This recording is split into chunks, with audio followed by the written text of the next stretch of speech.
Bismillahirrahmanirrahim.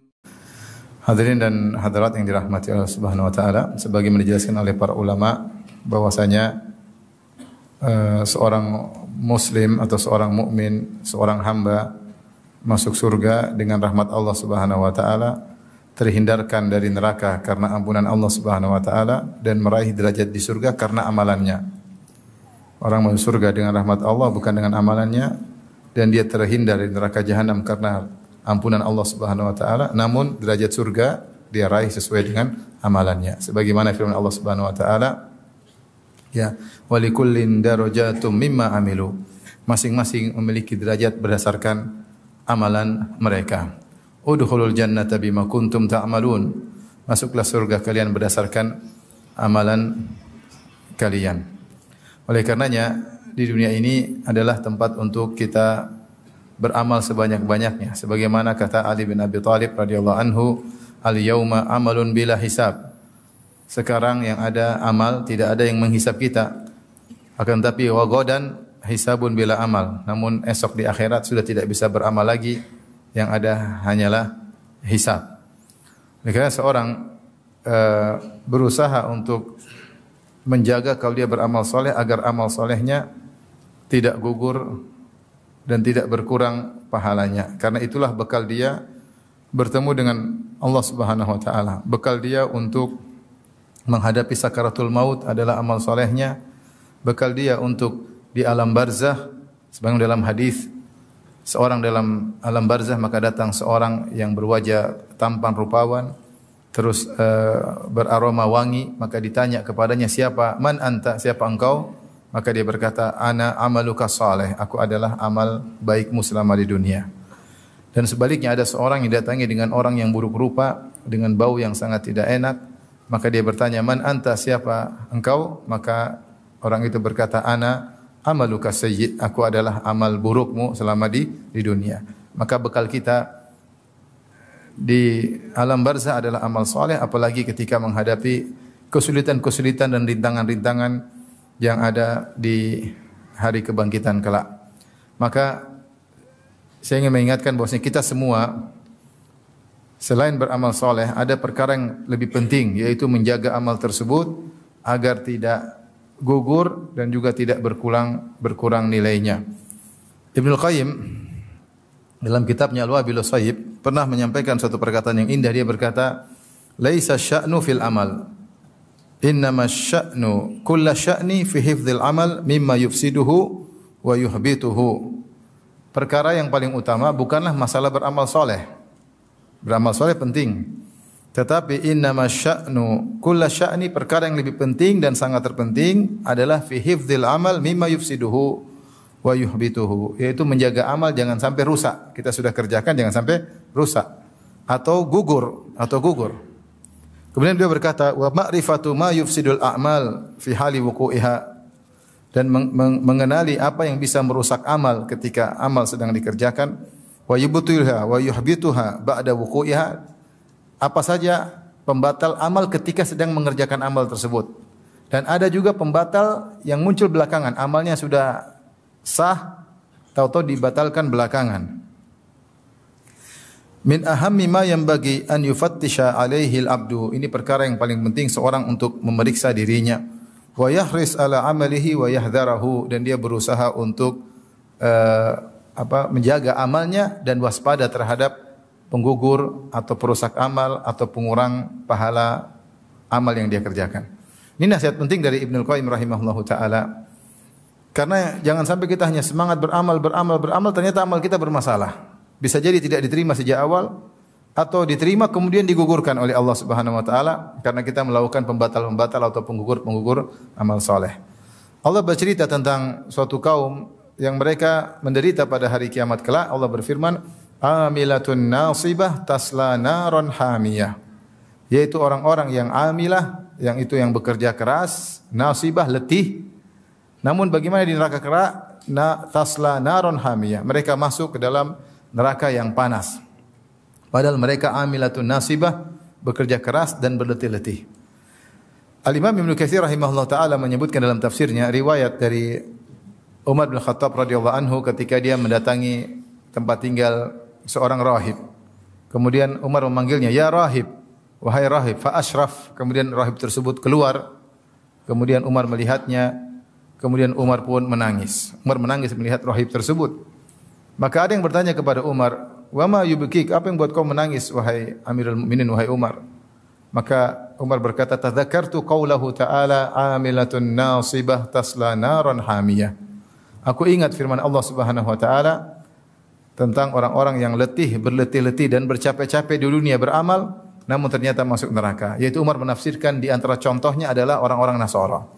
Yang mereka Allah sifati dengan waladhdallin, yaitu orang-orang yang tersesat, beramal soleh semangat namun tidak ada ilmunya. Di antaranya mereka kemudian mengharamkan sebagian mereka kalau ingin mencapai tingkatan tinggi tidak menikah, ya, rahbaniyah, tidak mau punya anak, tidak mau punya istri, mereka menganggap itu adalah tingkatan yang tinggi padahal tidak ada nilainya di sisi Allah, bahkan menyebabkan mereka masuk neraka jahanam. Maka Umar pun menangis mengingat ayat ini. Kasihan lihat pendeta sudah tua tersebut, sudah puluhan tahun di atas agamanya, berusaha susah payah, tidak menikah, tidak punya anak, hilang dari kebahagiaan keluarga, ternyata di akhirat masuk neraka jahanam.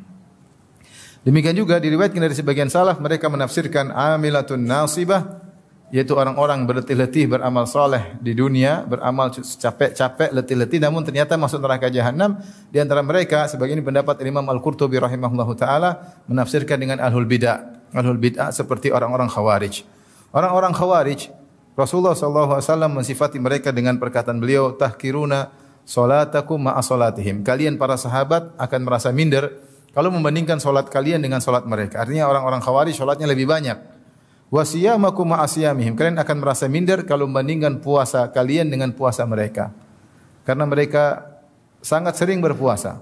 Makanya ketika Ibnu Abbas menemui mereka, wajah mereka pucat karena sering berpuasa dan salat malam. Tapi kata Nabi SAW, yamrukuna minad din kama yamrukus sahmu minar ramiyah. Sungguhnya mereka keluar dari agama seperti anak panah yang menembus buruannya, yaitu anak panah masuk kemudian keluar tanpa menyisakan daging sedikit pun. Itu benar-benar keluar lepas dari Islam. Sehingga para ulama khilaf apakah khawarij kafir atau tidak. Yang benar mereka tidak kafir, tapi mereka melakukan bid'ah, di antaranya mudah mengkafirkan kaum muslimin. Maka Rasulullah SAW mengatakan dalam hadis yang lain, hum kilabu ahlin nar. Mereka adalah anjing-anjing penghuni neraka jahanam. Ibadah mereka luar biasa, tapi ternyata mereka masuk neraka jahanam. Oleh karenanya ini yang kita perlu hati-hati bersama, ya, untuk kepentingan diri kita sendiri. Sehingga kalau kita beramal soleh, kita harus jaga amal soleh tersebut. Jangan kita sudah letih-letih, capek-capek, ternyata amal soleh tersebut tidak ada nilainya di sisi Allah Subhanahu wa taala dan bahkan merupakan sebab seorang masuk neraka jahanam. Baik, saya akan sebutkan banyak hal-hal yang pada ranah membatalkan amal ketika tercampur, atau membatalkan amal belakangan, atau mengurangi pahala amal. Ini semua tiga masalah. Membatalkan amal sejak awal, atau membatalkan amal soleh belakangan, atau mengurangi amal soleh, mengurangi pahala amal soleh. Setan tidak peduli. Tentunya dia ingin amal seseorang batal sejak awal. Kalau tidak bisa batal, maka batal belakangan. Kalau tidak bisa batal belakangan, paling tidak mengurangi apa? Pahala amalnya. Ada beberapa poin. Yang pertama tentunya, di antara hal yang membatalkan amal, yaitu tentunya adalah kekufuran dengan berbagai macam modelnya. Siapa yang kufur, maka amalnya batal secara total. Dan kufur modelnya banyak, ya. Kekufuran itu modelnya banyak. Siapa yang melakukan pembatal keislaman, maka dia telah terjerumus dalam kekufuran. Di antaranya melakukan syirik akbar, misalnya. Di antaranya misalnya dia mengejek syariat Allah Subhanahu wa taala, mengejek syiar-syiar Allah, ya, mengejek ayat-ayat Allah, mengejek Nabi Muhammad sallallahu alaihi wasallam, namanya istihza biddin, mengejek agama, maka dia kufur kepada Allah Subhanahu wa taala. Di antaranya misalnya dia membenci syariat Allah. Dzalika bi annahum karihu ma anzalallah. Karena mereka benci dengan apa yang Allah turunkan. Ada syariat dia benci, ini syariat kayak apa ini? Dia protes padahal yang turunkan Tuhan, dan sementara dia makhluk. Dia benci dengan syariat Allah Subhanahu wa taala. Ini juga kekufuran. Di antara kekufuran misalnya adalah mendustakan ayat-ayat Allah. Dia bilang ayat ini saya tidak terima, ayat yang lain saya terima, ini saya tidak terima. Berarti mendustakan ayat Allah Subhanahu wa taala. Dan banyak di antara bentuk kekufuran menganggap bahwasanya hukum yang saya buat sama nilainya sama hukum Allah. Ini juga kekufuran. Allah bikin syariat, saya juga bisa bikin syariat. Sama kok. Mungkin syariat saya, apalagi menganggap syariat saya lebih maslahat daripada syariatnya Allah. Kamu berarti menganggap lebih baik daripada Tuhan. Ini juga kufur. Kufur banyak model-modelnya. Disebutkan oleh para ulama dalam kitab-kitab fikih mereka. Baik madhab Syafi'i, madhab Hambali, madhab Maliki maupun madhab Hanafi. Tapi bukan kita sekarang sedang menjelaskan hal itu. Tapi intinya, siapa yang melakukan kufuran, maka Islamnya batal. Sebagaimana wudu bisa batal, sebagaimana solat bisa batal, sebagaimana haji bisa batal, sebagaimana puasa bisa batal, demikian juga Islam seorang bisa batal jika dia terjerumus dalam kekufuran. Kata Allah Subhanahu wa taala, "Wa may yartadid minkum an dinihi fayamut wa huwa kafirun fa ulaika habitat a'maluhum fid dunya." Siapa yang murtad di antara kalian, kemudian dia meninggal dalam kondisi kafir, maka mereka itulah orang-orang yang amal mereka gugur. Wal fid dunya wal akhirah wa ulaika ashabun nari hum fiha khalidun. Dan mereka di neraka kekal selama-lamanya. Ini adalah orang-orang yang terjerumus dalam kekufuran dengan berbagai macam modelnya. Taib. Ini menggugurkan amal dari awal sampai akhir. Hanya saja para ulama khilaf, jika seorang melakukan kekufuran, kemudian dia kembali masuk Islam, apakah amalannya kembali atau tidak? Ini khilaf di kalangan para ulama. Menurut mazhab Maliki, gurunya Al-Imam Syafi'i, Al-Imam Malik berpendapat siapa yang melakukan kekufuran atau syirik akbar langsung nol, amalnya langsung nol. Seandainya kalau dia tobat maka mulai lagi dari nol. Seandainya dia pernah berhaji maka hajinya batal. Kalau dia masuk Islam lagi dia harus haji lagi. Ini menurut pendapat Imam Malik. Menurut Imam Syafi'i lebih ringan. Kata Imam Syafi'i, dia amalannya gugur kalau dia tidak bertobat. Adapun kalau dia bertobat maka amalnya tidak jadi gugur. Karena Allah mengatakan fayamut wa huwa kafir. Wa may yartadid minkum an dinihi fayamut wa huwa kafir. Siapa yang murtad dari agamanya kemudian dia meninggal dalam kondisi kafir. Mafhum mukhalafah, kebalikannya kata Imam Syafi'i, berarti kalau dia meninggal dalam kondisi bertobat, amalnya tidak jadi gugur. Pendapat Imam Syafi'i lebih ringan daripada pendapat gurunya Al-Imam Malik. Namun seorang berhati-hati jangan sampai terjerumus dalam kekufuran. Taib, di antara amal yang membatalkan atau perbuatan yang menggugurkan amal ketika sedang beramal adalah riya dan sum'ah. Siapa yang beramal soleh dengan riya dan sum'ah? Sum'ah itu melakukan amal soleh untuk diperlihatkan kepada orang lain agar dia diakui, agar dia dihormati, agar dia disanjung. Itu namanya riya. Dari ro'a, yura'i, riya'an, mura'at. Maka dia memperlihatkan amal solehnya kepada orang lain supaya dia disanjung dan supaya dia dipuji. Ketika dia melakukan demikian maka amal solehnya tidak diterima oleh Allah Subhanahu wa taala. Adapun sum'ah yaitu memperdengarkan, dia cerita tentang amal solehnya agar dia dihormati, agar dia disanjung-sanjung, maka ketika itu amal solehnya gugur, tidak diterima oleh Allah Subhanahu wa taala. Dan seorang waspada di zaman sekarang karena orang banyak hobi memamerkan amal solehnya. Dengan ada sarana medsos, maka mereka memamerkan seluruh amal soleh mereka. Ikutilah kebiasaan para salaf menyembunyikan amal soleh. Kalau bisa seorang menyembunyikan amal soleh dia seluruhnya, bahkan amal soleh yang biasanya orang nampakkan hendaknya dia sembunyikan. Dia berbakti sama orang tua tidak usah cerita. Jangan cerita saya dulu bantu ibu saya dulu belikan ibu saya dulu berbakti sama bapak saya, enggak usah cerita. Seorang wanita berbakti kepada suami tidak usah pamer, saya kalau sama suami saya begini, enggak perlu, biarlah Allah yang tahu. Semua amal soleh dia sembunyikan. Dia berbuat baik sama tetangga, dia berbuat baik sama anaknya, dia sedekah, enggak usah cerita. Kalau dia cerita boleh dalam kondisi terpaksa karena memang ada maslahat, tapi tidak boleh cari pujian. Kapan dia mencari pujian, maka itulah riya atau sum'ah. Sebagian ulama mengatakan intidharu sana'in nas huwa riya. Menanti-nantikan pujian manusia itulah riya. Kita habis amal soleh tunggu dipuji nih, lagi nunggu, belum dipuji, masih nunggu dipuji. Sudah apa? Sudah riya. Pas dipuji, inilah yang saya pingin. Berarti pas, itulah riya sesungguhnya, sudah terbukti. Kapan dia beramal soleh, nunggu pingin dipuji, itu sudah riya dan sum'ah. Maka seorang bersihkan dirinya dengan mengetahui kapan dia beramal, Allah sudah tahu. Wa ma anfaqtum min khairin fa innallaha bihi alim. Apapun yang kau infakkan sedikit pun Allah tahu. Kalau Allah sudah tahu, ya sudah. Enggak usah perlu yang lain tahu. Maka hati-hati jangan terbawa dengan kebiasaan banyak orang suka pamer amal soleh. Karena kita enggak tahu kapan kita publish, kita ikhlas atau kita riya. Tipis banget. Supaya hati-hati yang enggak usah dipublish, enggak usah diceritain. Baik. Di antara amal yang bisa membatalkan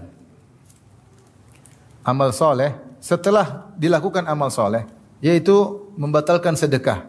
Allah telah berfirman, "Wala tubtilu a'malakum." Janganlah kalian batalkan amalan-amalan kalian. Jaga amal tersebut, jangan dibatalkan.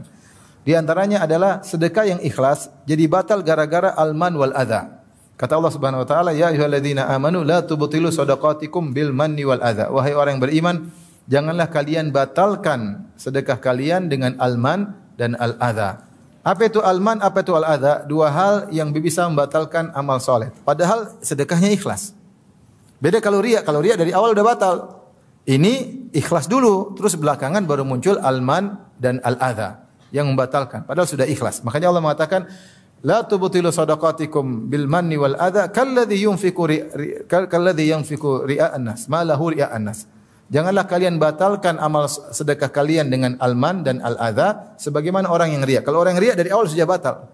Ini kita cerita tentang orang yang ikhlas, kemudian belakangan dia melakukan al-man dan al-adza. Apa itu al-man? Al-man adalah orang yang merasa punya jasa budi kepada orang yang dia bantu sehingga dia merasa mentang-mentang terhadap orang yang dia bantu.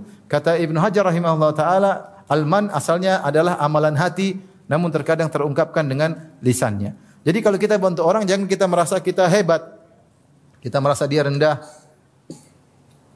Kita merasa dia punya hutang budi sama saya sehingga ada timbul mentang-mentang. Justru kita ini bersedekah supaya hati kita bersih. Hati kita bersih karena tujuan sedekah adalah membersihkan hati. Kata Allah Subhanahu wa taala, "Khudz min amwalihim shadaqatan tutahhiruhum wa tuzakkihim biha." Ambillah sedekah dari mereka untuk mensucikan mereka dan bersihkan mereka. Orang kalau sering sedekah hatinya bersih. Karena dia peka kepada sesama kaum muslimin, dia menyayangi kaum muslimin. Bukan dia bersedekah untuk sombong dan mentang-mentang. Kapan sedekah tidak membersihkan hatinya, malah mengotori hatinya, maka sedekah tersebut menjadi dosa besar. Karena timbul al-man. Al-man itu mengugurkan sedekah. Makanya Rasulullah SAW mengatakan, "Salasatun la yukallimuhumullahu yaumal qiyamah." 3 orang yang Allah tidak ngajak ngobrol mereka, tidak berbicara dengan mereka pada hari kiamat kelak. Wala yanzuru ilaihim, Allah tidak memandang mereka dengan pandangan rahmat pada hari kiamat kelak. Wala yuzakkihim, Allah tidak ampuni dosa-dosa mereka. Walahum adzabun alim, dan bagi mereka azab yang pedih. Kata Nabi sallallahu alaihi wasallam di antaranya al-mannan. Al-mannan, al-mannan yaitu orang yang merasa tinggi karena membantu orang lain. Lihat orang lain dia merasa saya yang bantu. Sehingga dia semakin bersedekah semakin angkuh. Maka untuk mengobati penyakit ini kita harus tahu bahwasanya kalau kita membantu orang lain justru dia yang berjasa buat kita. Gara-gara kita bantu dia, kita dapat pahala. Gara-gara kita bantu dia, harta kita ditambah oleh Allah Subhanahu wa taala. Gara-gara kita bantu dia, maka kita diselamatkan dari kematian yang buruk dan banyak manfaat sedekah. Dia cuma makan, selesai. Manfaat yang didapatkan sedikit dibandingkan manfaat yang kembali kepada kita.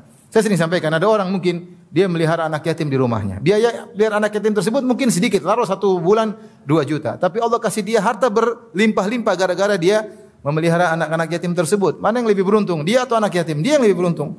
Oleh karena jangan merasa kalau kita bantu orang bahwasanya dia utang budi sama, hilangkan itu semua, itu sebab al-man. Dan itu bisa membatalkan sedekah kita yang tadinya ikhlas. Dan ini potensinya muncul kalau orang itu bikin masalah sama kita. Potensinya bakalan muncul kalau orang itu bikin masalah sama kita, maka namanya al-man. Taib yang kedua al-adza. Apa bedanya al-man al-adza? Al-adza bahasa Arab artinya menyakiti dengan kata-kata. Ini biasanya sudah berserta man. Jadi dia merasa mentang-mentang maka dia menyakiti. Dia bilang, "Kalau bukan saya kamu dulu sudah mati. Kalau bukan saya kamu dulu." Jangan sekali-kali kita menyakiti hati orang yang pernah kita bantu, baik berupa harta maupun yang lainnya. Jangan kita mengungkit jasa-jasa kita sehingga dia tersakiti. Jangan. Jangan. Sebagian ulama menyatakan hanya boleh antara orang tua dengan anak dan suami dan istri. Itu yang boleh. Itu pun bukan dalam rangka untuk menyakiti, tapi untuk menasihati. Orang tua boleh bilang sama anaknya, "Nak, Abi dulu yang ini, Abi dulu yang." Bukan menyakiti dia, tujuannya bukan menyakiti, tapi agar dia berbakti kepada orang tuanya. Ini dibolehkan. Dia bukan al-adha, bukan menyakiti, tapi mengungkit kebaikan dalam rangka agar anaknya itu sadar. Sebagaimana suami boleh, sebenarnya mengatakan boleh dia ingatkan istrinya, "Saya dulu yang inikan kamu," agar dia tunduk kepada atau taat kepada suaminya. Karena banyak istri yang lupa diri ya. Lupa diri, sudah dibaikin sama suaminya, kemudian akhirnya membangkang, angkat suara, merendahkan suami, tidak menghormati suami, seakan-akan apa yang dilakukan oleh suami selama ini tidak ada nilainya. Kata Nabi sallallahu alaihi wasallam, "Idza ahsanta ila ihdahunna ad-dahra, tsumma ra'at minka syai'an, laqalat ma ra'aitu minka khairan qat." Jika salah seorang dari kalian berbuat kebaikan kepada istrinya setahun penuh, kemudian dia melakukan satu kesalahan, maka istrinya berkata, "Aku tidak pernah melihat kebaikan darimu meskipun sedikit sama sekali." Dia lupa. Oleh karena tidak mengapa seorang suami terkadang mengingatkan kebaikannya agar istrinya tidak lupa, bukan untuk menyengketi istrinya, bukan, tapi agar dia menjadi lebih baik. Adapun kalau seorang mengungkit kebaikannya untuk menyengketi orang tersebut, maka itu adza. Ini langsung membatalkan kebaikannya. Hati-hati. Kamu dulu miskin, yang ngerjain kamu siapa? Yang buat kamu diterima pekerjaannya siapa? Itu sama. Itu langsung amal kita gugur ketika itu. Karena kita menyakiti hatinya. Maka hati-hati kalau terbetik dalam benak kita mau bicara, enggak usah bicara. Bayangkan seorang yang sudah melakukan kebaikan 20 tahun lalu, kemudian dia ada masalah dengan orang tersebut, dia ungkit. "Kamu dulu yang ini, kamu tahu enggak kalau saya enggak ngebantu kamu dulu, kamu sudah mati, kamu sudah kurus krempeng, kamu sekarang kamu gemuk, siapa yang bikin gemuk?" Ini langsung kebaikan 20 tahun yang lalu hilang. Maka waspada. Yang penting bukan cuma bersedekah, tapi bagaimana menjaga kebaikan kita, jasa kita agar tidak batal gara-gara al-man wal adha. Taib, di antara hal yang bisa membatalkan amal soleh seorang, artinya tidak diterima sejak awal, sama seperti riya, sama dengan kufur, tidak diterima sejak awal adalah mendustakan takdir. Siapa yang mendustakan takdir, mengatakan Allah tidak mencatat sebelumnya, ini terjadi begitu saja tanpa ada catatan Allah sebelumnya, maka amalnya tidak diterima oleh Allah Subhanahu wa taala.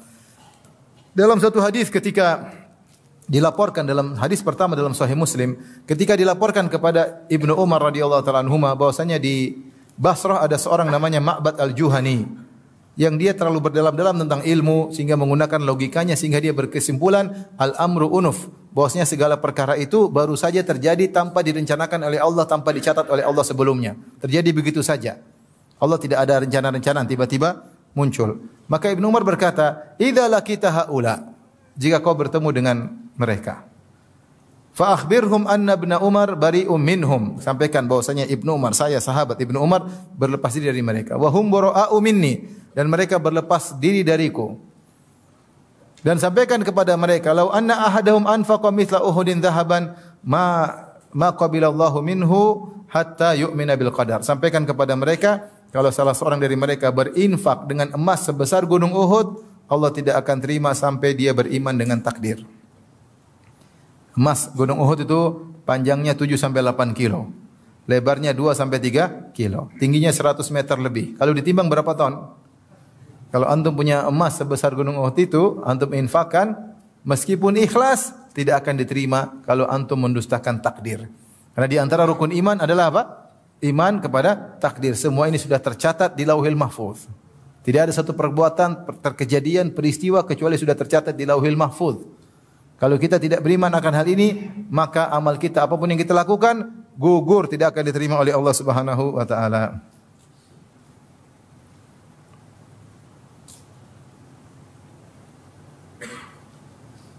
Demikian juga dalam hadis Rasulullah SAW bersabda,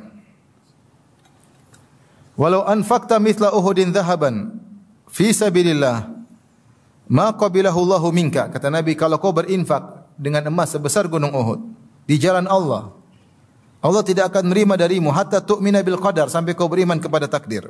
Wa ta'lama anna ma asabaka lam yakun liyukhti'ak.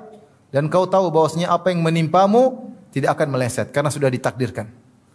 Wa anna ma akhta'aka lam yakun liyusibak, dan apa yang meleset darimu tidak akan mengenaimu. Walau mutta ala ghairi hadza la dakhaltan nar. Kalau kau meninggal tidak punya keyakinan seperti ini, tidak beriman terhadap takdir, maka kau akan masuk neraka jahanam.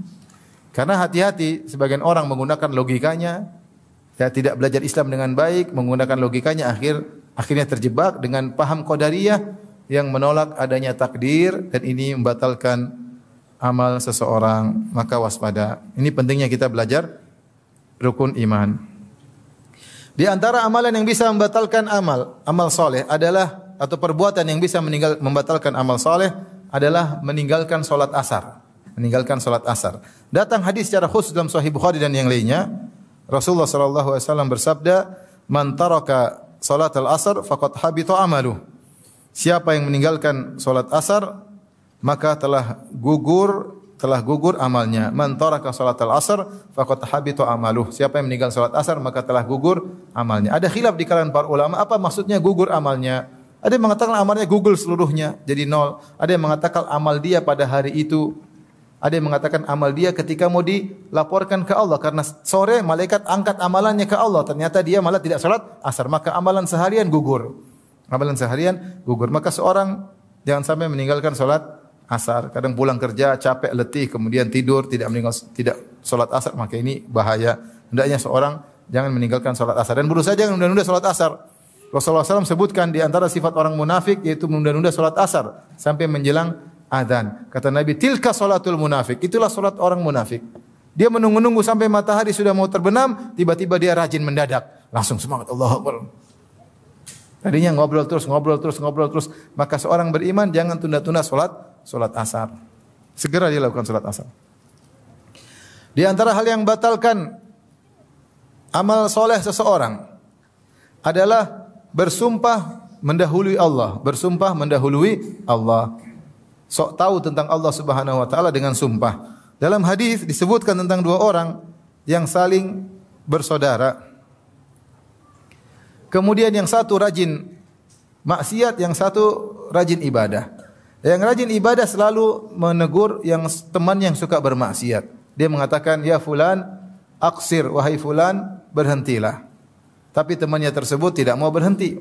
Terus maksiat sampai satu hari temannya melakukan maksiat yang tidak biasanya. Maka dia mengatakan, "Ya fulan aksir, wahai fulan, berhentilah dari maksiatmu." Ternyata si fulan yang ditegur marah. Dia berkata, "Da'ni wa rabbi." Biarkan aku dengan Tuhanku. Ngapain kau ikut campur urusanku? Ini salah juga ya. Dia salah, tapi dia emosi. Dia bilang, "Abu ista alayya raqiba." Apakah Allah utus kamu jadi pengawasku? Sudah ada malaikat, ngapain kau ngawasi saya? Ini perkataan orang ini benar atau salah? Salah. Karena nahi mungkar harus ditegakkan. Saking jengkelnya dia bilang, "Ngapain kau ngurus saya? Biar saya urus dengan Tuhan. Kau ngapain tegur-tegur saya? Emang kau ditugaskan Allah untuk nyatatin saya? Sudah ada malaikat raqib atid, ngapain kau ikut-ikut?" Ngomongannya gitu. Intinya dia emosi ketika ditegur tersebut, dan ini ucapan salah dari orang ini, pelaku maksiat ini. Dia jengkel ditegur terus, dan yang menegur lebih jengkel lagi. Akhirnya dia berkata, "Wallahi la yaghfirallahu lak." Demi Allah dia bersumpah, Allah tidak akan mengampunimu. Nah ini masalahnya. Dia mendahului Allah, bahkan dia bersumpah. Maka Allah matikan kedua-duanya. Allah mengatakan, "Man dzalladzi yata'ala alayya alla aghfira li fulan." Siapa yang berani-berani bersumpah atas namaku, bahwasanya aku tidak akan mengampuni si fulan, hati-hati. Wa qad ghafartu lahu wa ahbattu amalak. Sungguh aku telah mengampuninya dan aku gugurkan amal solehmu. Maka akhirnya orang yang tukang maksiat tadi diampuni dosa-dosanya, Allah berkehendak ampuni dia. Yang orang yang sombong atau orang yang mendahului Allah, sok tahu tentang Allah bersumpah, maka amalnya gugur. Abu Hurairah radhiyallahu anhu ketika meriwayatkan hadis ini dia berkomentar, "Takallama bi kalimatin aw baqat dunyahu wa ukhrah." Sungguh orang ini telah mengucapkan satu perkataan yang perkataan tersebut menghancurkan dunianya dan akhiratnya. Maka seorang jangan pernah mendahului Allah dalam banyak hal. Jangan bilang, ini orang ini enggak mungkin diampuni. Enggak mungkin. Antum bayangkan kalau ada sekarang misalnya ada seorang sadis, dia masuk di masjid ini misalnya. Kemudian kita semua dibakar. Baik pendengar maupun ustadznya. Dibakar hidup-hidup. Terus ada orang lihat, enggak akan diampuni. Mungkin pikiran kita begitu kan? Tapi ternyata Kalau dia bertobat diampuni, seperti kisah Ashabul Ukhdud. Allah sebutkan dalam surat Al-Buruj. Kata Allah, innal ladzina fatanul mu'minina wal mu'minati tsumma lam yatubu falahum adzabu jahannam wa lahum adzabul hariq. Sungguhnya orang-orang yang membakar kaum mukminin dan membakar kaum mukminan hidup-hidup, dibakar kaum mukminin, kaum mukminat ribuan orang dibakar hidup-hidup sambil menikmati pembakaran tersebut, nonton, ketawa ketiwi, nikmati pembakaran tersebut. Kata Allah, tsumma lam yatubu, kemudian mereka tidak bertobat. Maka bagi mereka adab yang pedih, bagi mereka adab yang bakar. Ketika Allah berfirman, kemudian mereka tidak bertobat, mereka diadab. Berarti kalau mereka bertobat, diadab atau tidak? Tidak. Siapa yang lebih bejat dari Fir'aun? Fir'aun bejat atau tidak? Sangat bejat. Tetapi Allah masih beri dia kesempatan untuk bertobat. Buktinya Allah kirim Musa dan Harun, dua nabi bahkan. Dan Allah wasiatkan kepada Musa dan Harun, faqula lahu qawlan layyinan la'allahu yatadzakkaru aw yakhsha. Wahai Musa dan Harun, ucapkanlah kata-kata yang lembut, siapa tahu Fir'aun sadar. Siapa tahu Fir'aun sadar. Bahkan Allah berikan mukjizat-mukjizat, namun dasar Fir'aun kepala batu ya. Akhirnya mati dalam kondisi kafir. Seandainya dia bertobat, diterima enggak tobatnya? Bahkan di antara orang setelah Nabi wafat, ada sebagian orang ngaku sebagai nabi. Murtad atau tidak jadi mengaku sebagai nabi? Murtad. Di antara mereka ada yang sadar masuk Islam lagi, kemudian berjihad di jalan Allah dan meninggal mati syahid, ada. Oleh karena jangan kita karena lihat orang maksiat kita emosi, ya model kamu ini tidak bakalan diampuni oleh Allah, enggak boleh. Enggak boleh. Maka tidak boleh kita mendahului Allah. Tidak boleh juga kita mengatakan intinya jangan mendahului Allah. Kita bilang demi Allah ini pasti masuk surga, enggak boleh. Enggak boleh. Ketika ada Ummul Ala memuji Utsman bin Maz'un. Utsman bin Maz'un seorang sahabat yang sangat zuhud, terkenal rajin ibadah. Ketika dia meninggal, maka Ummul Ala berkata, sungguh mulia engkau wahai Utsman, laqad akramakallah, sungguh Allah telah memuliakan engkau. Maka Nabi tegur, wa ma yudriki, dari mana kau tahu Allah memuliakan dia? Dari mana kau tahu? Inilah arjulahul khair, adapun saya berharap dia dapat kebaikan karena dia orang soleh. Tapi dari mana kau pastikan bahwasanya Allah telah memuliakan dia? Enggak ada yang tahu. Ini hal gaib. Hal gaib. Kemudian Nabi mengatakan, adapun saya tidak tahu tentang bagaimana diriku. Maka kita tidak tahu, jangan pastikan hal yang gaib. Seperti di zaman Nabi dalam Musnad Imam Ahmad dengan sanad yang hasan. Dikatakan kepada Nabi, inna fulana matat wastarahat. Ya Rasulullah, ibu itu telah meninggal dunia dan istirahat. Seperti kata-kata orang sekarang, telah istirahat di peristirahatan yang terakhir. Faqadiban Nabi sallallahu alaihi wasallam. Nabi pun marah. Nabi berkata, "Innama yastarihu man ghufira lahu." Sungguhnya yang istirahat kalau sudah mati itu yang diampuni oleh Allah Subhanahu wa taala. Dari mana kau tahu dia diampuni oleh Allah Subhanahu wa taala? Enggak ada yang tahu. Maka kita jangan pastikan seorang masuk surga kecuali yang sudah Allah sebutkan atau Nabi sebutkan. Kalau Abu Bakar di surga jelas, Nabi bilang Abu Bakar di surga, Umar di surga, Utsman di surga, Ali di surga, 10 sahabat Nabi bilang di surga. Kita boleh, Bilal di surga boleh. Tapi selain itu jangan kita pastikan. Kita mengatakan mudah-mudahan masuk apa? Surga. Tidak boleh juga kita bilang pasti masuk neraka kecuali yang telah dipastikan oleh Allah Subhanahu wa taala. Oleh karenanya jangan mendahului hal-hal yang gaib. Makanya di antara hal yang konyol sebagian dai mengatakan kita pasti masuk surga. Saya pernah dengar orang ceramah seperti itu. Kelompok kita ini pasti masuk surga. Masya Allah. Bahkan ada yang parah lagi. Kalau ada kelompok lain masuk surga gara-gara kita. Ada lagi, si wali fulan bisa matikan neraka jahanam. Allahu Akbar. Main-main dengan gampang-gampang. Nanti di akhirat bisa matikan neraka jahanam. Ya Allah. Nabi aja berdoa, Rabbana atina fid dunya hasanah wa fil akhirati hasanah wa qina adzabannar. Di antara doa yang paling sering dibaca Nabi, wa qina adzabannar. Jauhkanlah kami dari adab neraka jahanam. Ini dibilang wali fulan, habib fulan bisa matiin neraka jahanam. Enggak boleh berlebih-lebihan. Taib. Di antara hal yang bisa menggugurkan amal soleh adalah menentang Rasulullah sallallahu alaihi wasallam, baik perkataan maupun perbuatan. Allah berfirman, di awal surat Al-Hujurat. Ya ayyuhalladzina amanu la tarfa'u aswatakum fawqa sautin nabi. Ya ayyuhalladzina amanu la tuqaddimu baina yadayillahi wa rasulihi wattaqullaha innallaha samii'un 'alim. Ya ayyuhalladzina amanu la tarfa'u aswatakum fawqa sautin nabi wa la tajharu lahu bil qawli ka jahri ba'dikum li ba'din an tahbata a'malukum wa antum la tash'urun. Wahai orang beriman, janganlah kalian mendahului Allah dan Rasul-Nya. Ya, sungguhnya Allah Maha mendengar dan Maha mengetahui. Wahai orang beriman, janganlah kalian mengangkat suara kalian di atas suara Nabi. Dan jangan kalian membesarkan suara kalian sebagaimana kalian kalau berbicara besar di antara kalian. Antahbatu a'malukum. Bisa jadi amal kalian gugur wa antum la tash'urun, sementara kalian tidak sadar. Maka di antara yang bisa menggugurkan amal ketika Nabi masih hidup, tidak sopan di hadapan Nabi. Bicara keras-keras seperti ngomong dengan teman sendiri. Setelah turun ayat ini, Umar kalau bicara dengan Nabi bisik-bisik, takut. Takut. Sampai ada seorang namanya Sabit bin Qais tidak mau keluar rumah. Kenapa? Dia jauh hari saud, suaranya keras. Dia tidak mau keluar rumah. Mana Sabit, kau tidak ke masjid? Kata dia, saya penghuni neraka. Kenapa? Suara saya keras. Nabi bilang tidak, dia penghuni surga. Ya, dia penghuni surga. Artinya sahabat benar-benar takut ketika turun ayat ini, jangan sampai ngangkat suara di hadapan Nabi sallallahu alaihi wasallam. Dan sebelumnya Allah berkata, la tuqaddimu, jangan kalian mendahului Allah dan Rasulnya. Kata para ulama maksudnya, kamu kalau melakukan apa-apa, lihat dulu dalilnya. Jangan kamu sok membuat hukum. Apa kata Allah, apa kata Rasul, tinggal ikuti. Ada lagi yang berkata, maksud ayat tersebut, kalau sudah ada hukum Allah, sudah hukum Rasulullah, jangan kau punya ide. Contoh misalnya kita tahu syariat wanita berjilbab, kemudian kita punya ide.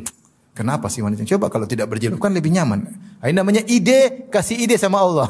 Ini enggak boleh. Syariat Allah sempurna atau tidak? Sempurna. Al-yauma akmaltu lakum dinakum. Maka jangan kasih ide tentang syariat Allah. Ya. La mu'aqqiba li hukmih, tidak ada yang bisa protes terhadap hukum Allah Subhanahu wa taala. Dia itu Tuhan, kamu itu manusia, kekuranganmu banyak. Kamu ngurus istri aja enggak bisa, mengurus hukum-hukum. Ngurus anak aja enggak bisa, mengurus hukum-hukum. Allah Subhanahu wa taala ngurusi alam semesta, ngurusi matahari, ngurusi rembulan, ngurusi bintang-bintang, mengurusi laut, mengurusi semua alam semesta, hewan-hewan diurusi oleh Allah. Allah bikin aturan yang begitu kokoh, terus Allah turunkan hukum buat kamu supaya kamu baik, kamu bilang saya tidak terima. Hukum saya lebih baik daripada hukum kamu ya Allah. Ini orang tidak tahu diri. Kamu Tuhan atau hamba? Kamu tuh hamba, ngurus dirimu saja enggak becus, mau ngurus bikin hukum buat manusia yang lain. Maka siapa yang sudah datang perintah Allah dan Rasulnya, kemudian dia menentang, amalnya gugur. Kata Ibnu Qayyim rahimahullah, jangankan menentang hukum, sepakat dengan hukum Nabi, hanya ngomongnya keras aja, ngomongnya keras. La tarfa aswatakum fawqa sautin nabi wa la tajharu lahu bil qawli ka jahri ba'dikum li ba'din an tahbata a'malukum wa antum la tash'urun. Jangan kalian angkat suara kalian, jangan kalian berbicara keras dengan Nabi seperti kalian bicara di antara kalian, bisa jadi amal kalian gugur dan kalian tidak sadar. Ini zaman sekarang banyak orang Allah berfirman demikian, bukan enggak benar, enggak cocok, seperti orang liberal. Rasulullah bilang enggak pas lagi, enggak relevan zaman sekarang, kita bikin hukum baru. Aduh, repot. Kamu tuh siapa? Ngurus istrimu aja enggak beres. Ya, terus mau ngurus manusia di alam semesta dengan bikin hukum dari kamu. Oleh karenanya kalau hukum semua dari manusia, pasti nanti ada yang protes, ada yang diuntungkan, ada yang tidak diuntungkan, dan demikian. Expire, kemudian ini dan seterusnya. Kalau mau hukum yang benar adalah hukum Allah Subhanahu wa taala. Intinya di antara hal yang menggugurkan amal seorang ketika dia tahu ini hukum Allah dan Rasulnya, kemudian dia menentang.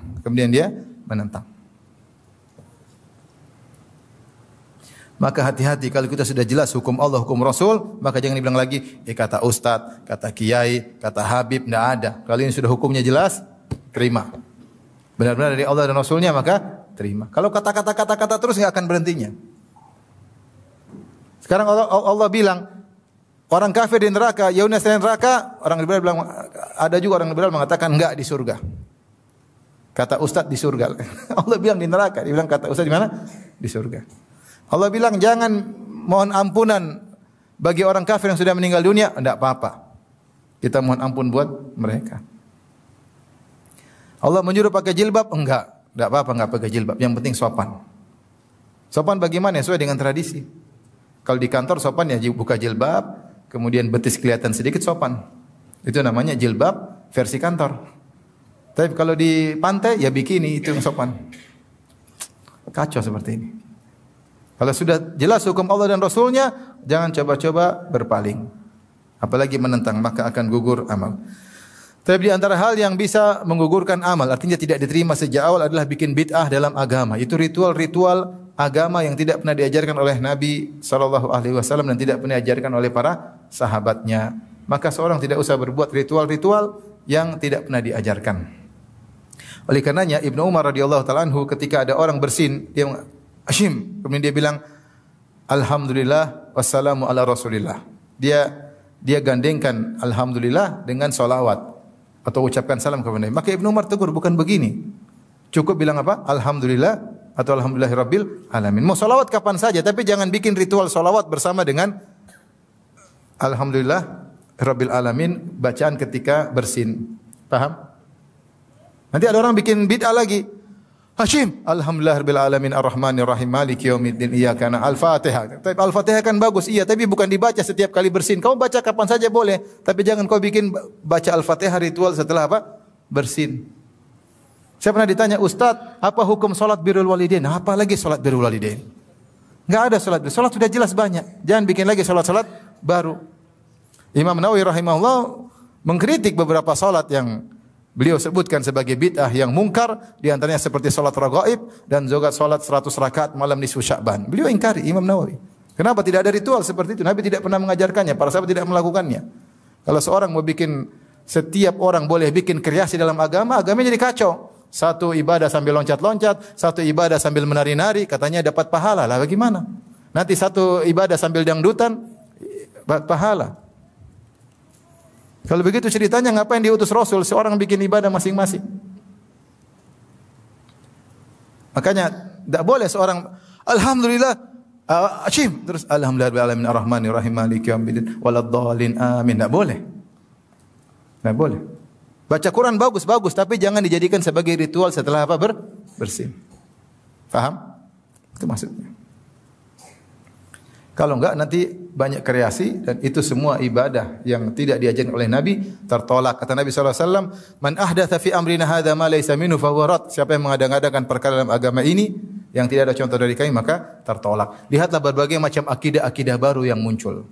Ada namanya wahdatul wujud. Ibnu Arabi mengatakan Tuhan bersatu dengan makhluk. Ada pengikutnya sampai sekarang masih ada buku-bukunya. Ini bid'ah. Kita bilang baik, enggak bisa. Bertentangan dengan tauhid. Bagaimana Allah bersatu dengan apa? Makhluknya, enggak mungkin. Saya ditanya, "Ustaz, bagaimana hukum salat birrul walidain?" Saya bilang enggak ada. Maksudnya apa salat birrul walidain? Mungkin untuk berbakti sama orang tua. Nanti kalau bikin salat ini, salat lama-lama ada salat poligami. Enggak ada. Jangan bikin salat sudah jelas, jangan bikin salat baru. Bahkan Imam Nawawi mengingkari, Imam Nawawi rahimahullah ulama Syafi'i, mengingkari orang yang mengangkat jenazah sambil berzikir keras-keras. Itu tidak ada contohnya. Imam Nawawi dalam bukunya disebutkan tidak boleh, ini ada contohnya. Orang mengangkat jenazah dengan khusyuk, dengan tenang, bukan malah berzikir apa? Keras-keras. Intinya kalau kita mau lakukan ibadah yang jelas sudah sangat banyak. Mau kita kerjakan semua enggak bakalan bisa. Maka tidak usah bikin kreasi-kreasi baru yang tidak jelas. Hidup enggak usah spekulasi. Yang jelas-jelas kita kerjakan, yang enggak jelas kita tinggalkan aja. Lebih hati-hati. Kalau perkara dunia silakan spekulasi, silakan berkreasi. Kalau perkara agama ya sudahlah ikut sunnah Nabi. Kita kan ahlus sunnah wal jamaah. Sunnah wal jamaah itu apa? Mengikuti sunnah Nabi. Sunnah Nabi itu apa? Yang dilakukan oleh Nabi itu namanya sunnah Nabi. Paham?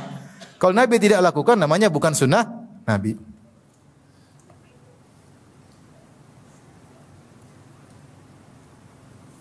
Sekarang sedih kita lihat orang solawat sambil joget-joget, solawat sambil dangdutan. Ya aduh. Bebas, mau nari-nari, saya bilang ini.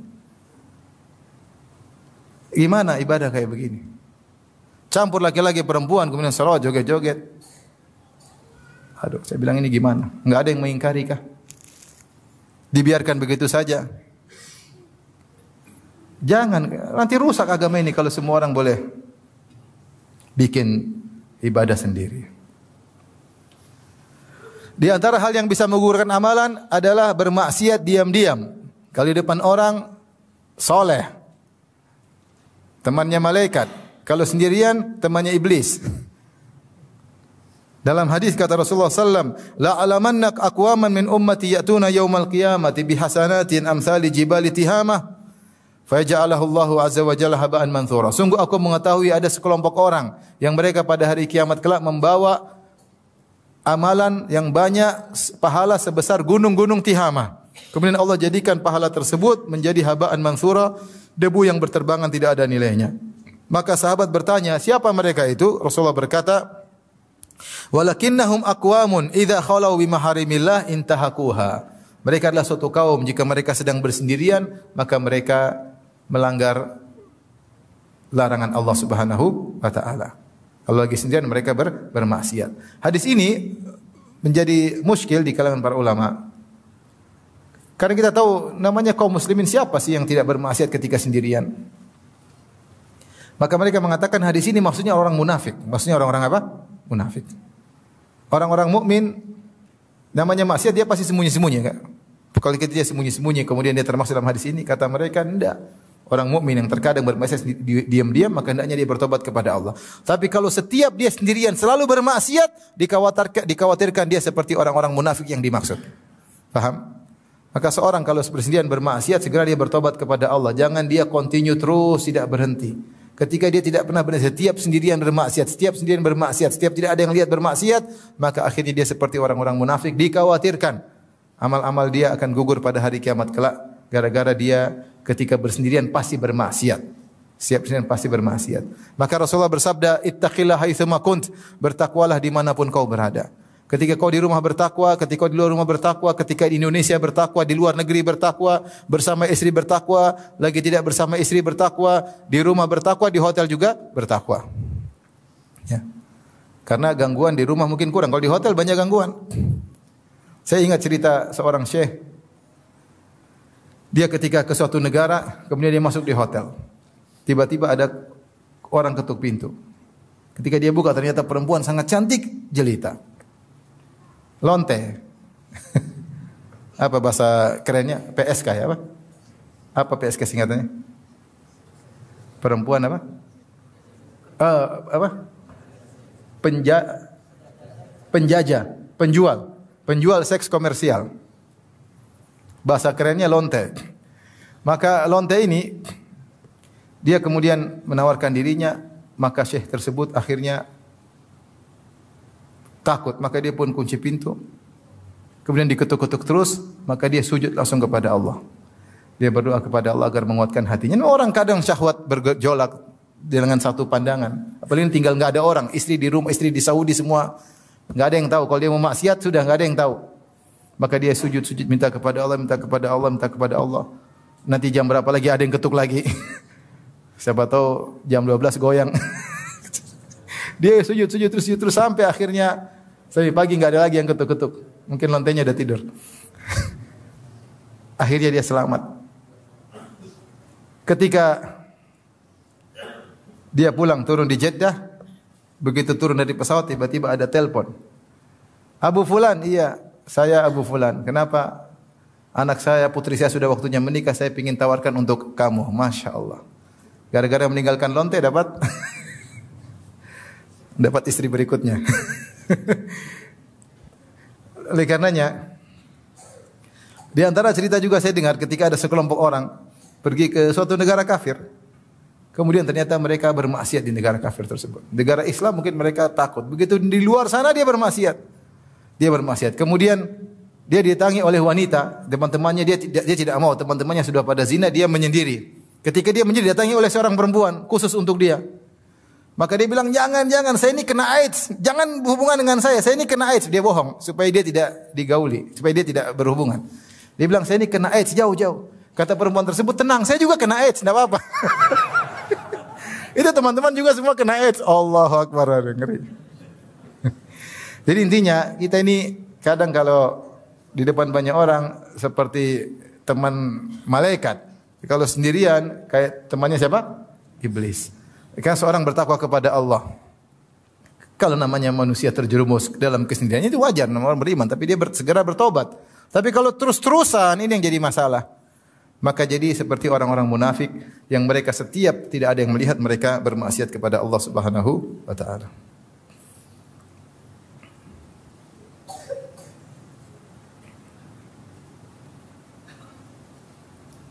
Di antara hal yang menjadikan amalan tidak diterima oleh Allah adalah pergi ke dukun, tanya-tanya kepada dukun. Man atakahinan aw arrafan lam tuqbal salatuhu arba'ina yauman. Siapa yang datang kepada dukun kemudian bertanya-tanya kepada dukun tersebut tidak akan diterima salatnya selama 40 hari. Dia tetap wajib untuk salat.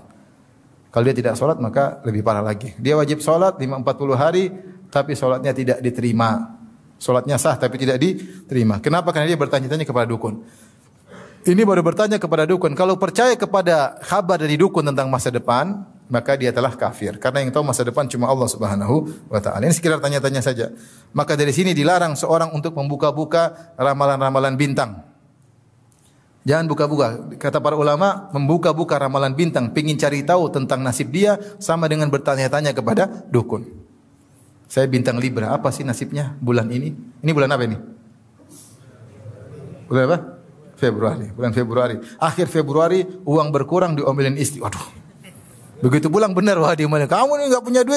Oh iya benar ya. Akhirnya hatinya terikat dengan ramalan tersebut. Mulailah dia setiap ada masalah dia buka ramalan. Dan Nabi berkata, "Man 'allaqa syai'an wukila ilaihi." Siapa yang menggantungkan dirinya dengan sesuatu, maka dia akan dibuat bertawakal kepada sesuatu tersebut. Maka hukum melihat ramalan bintang, pengin tahu sama dengan bertanya kepada para dukun, tidak diterima salatnya selama 40 hari. Al-Qurtubi punya bantahan yang mudah. Dia mengatakan, "Ya akhi, coba suatu kapal di zaman dia dulu. Suatu kapal dinaiki oleh 3.000 orang.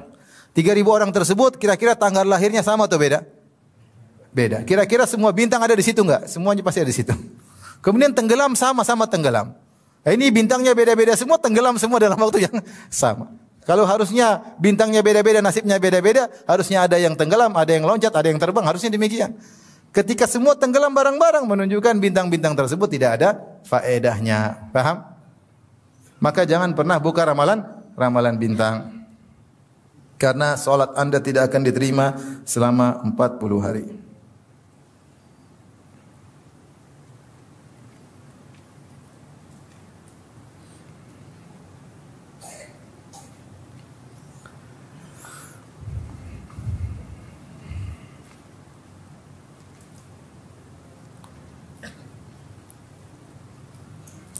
Di antara yang menjadikan amal tidak diterima seperti amal puasa adalah berkata dusta. Kata Nabi SAW, "Man lam yada' qawla zur wal jahla wal amala bihi, fa laisa lillahi hajatun fi ayyada' ta'ama wa syarabahu." Siapa yang tidak meninggalkan perkataan dusta dan mengamalkan konsekuensi dusta tersebut, maka Allah tidak butuh dengan lapar dan dahaganya. Artinya dia berpuasa, puasanya sah namun tidak diterima oleh Allah Subhanahu wa taala.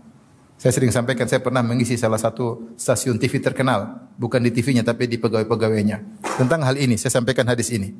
Kemudian mereka bertanya, "Ustadz, kami dipaksa oleh direksi untuk bikin berita palsu, terutama musim politik. Apakah puasa direksi tidak diterima?" Enak aja, kalian juga enak. Saya bilang semuanya enak aja melemparkan kesalahan kepada direksi. Kalian juga ikut-ikutan dusta. Hati-hati. Hanya karena duniawi kemudian kita mengorbankan apa? Pahala akhirat kita. Di antara yang mengurangi pahala adalah menyimpan anjing yang bukan anjing yang diizinkan oleh syariat. Kata Nabi SAW, "Man amsaka kalban yanqusu min amalihi kulla yaumin qirat." Wa fi riwayatin qiratan. Siapa yang menyimpan anjing, memelihara anjing, maka setiap hari amalannya akan berkurang 1 qirat. 1 qirat seperti gunung. Ada yang dalam riwayatnya 2 qirat seperti 2 gunung Uhud. Illa kalba harthin aw kalbi masyiyah. Kecuali anjing yang diizinkan. Anjing diizinkan seperti anjing untuk berburu, kalbu saidin. Di antaranya anjing masyiyah, anjing yang menjaga hewan ternak. Di antaranya kalbu harthin, anjing yang ditugaskan untuk menjaga kebun. Itu tidak jadi masalah. Itu diizinkan. Sebagian ulama mengkiaskan seperti anjing yang digunakan untuk menangkap orang yang punya narkoba dan semisalnya. Adapun anjing yang tidak terkait dengan hal-hal ini disimpan di rumah, maka ini akan mengurangi pahala seorang setiap hari 1 gunung Uhud. Dia saja amal solehnya belum tentu sampai 1 gunung Uhud. Gimana berkurang? Sayang. Ini kebiasaan orang-orang bule, jangan diikuti. Jangan diikuti. Apalagi anjingnya mendolimi orang. Betapa sering kita lewat rumah orang anjingnya gonggong. Kita dilihat seperti wajah pencuri. Bukan orang takut. Takut. Sampai ada kawan saya, dia bilang, Ustadz, saya ini dia gemuk sekali. Dia gemuk sekali. Dia bilang, saya kalau nimbang Ustadz, timbangannya bukan begini, langsung balik ke kiri. Saking beratnya. Saya kalau main di laut Ustadz, kemudian saya dengan teman-teman datang, anjing-anjing itu nge-share ke saya terus. Karena saking gemuknya dia. Tapi mengganggu, sudah kurang pahala, menzalimi orang. Orang digonggong takut atau tidak? Takut ya akhi. Makanya tidak boleh. Kalbul akur, anjing yang mengganggu orang lain itu boleh dibunuh. Yang mengganggu orang lain. Kalau anjing tidak mengganggu tidak jadi masalah. Tidak jadi masalah. Anjing-anjing liar tidak mengganggu. Tapi ada anjing yang jahat selalu mengganggu, menggigit. Sampai kasus kemarin di Jakarta Timur, pembantunya dimakan sama anjing. Anjing kan melihara anjing butuh biaya. Dagingnya harus ini, anjingnya gede. Ketika tidak ada makanan, pembantunya dimakan. Kemarin di sebelah Ciras apa tuh? Situlah daerah Jakarta Timur. Subhanallah. Maka orang mukmin jangan ikut-ikutan kebiasaan orang kafir. Terkadang biaya kasih makan 10 anak lebih ringan daripada biaya kasih makan 1 ekor apa? Anjing. Apalagi anjing besar makannya khusus, belum ininya, belum anunya, belum ininya. Buang-buang uang. Buang-buang uang, pahala berkurang tiap hari, kadang mendolimi orang lain. Cari pahala sana, kasih orang anak yatim, orang miskin banyak, kirim ke Palestina kemana. Maka ini mengurangi pahala setiap hari seperti 1 gunung Uhud. Sementara pahala dia sendiri amal solehnya belum tentu sebesar itu.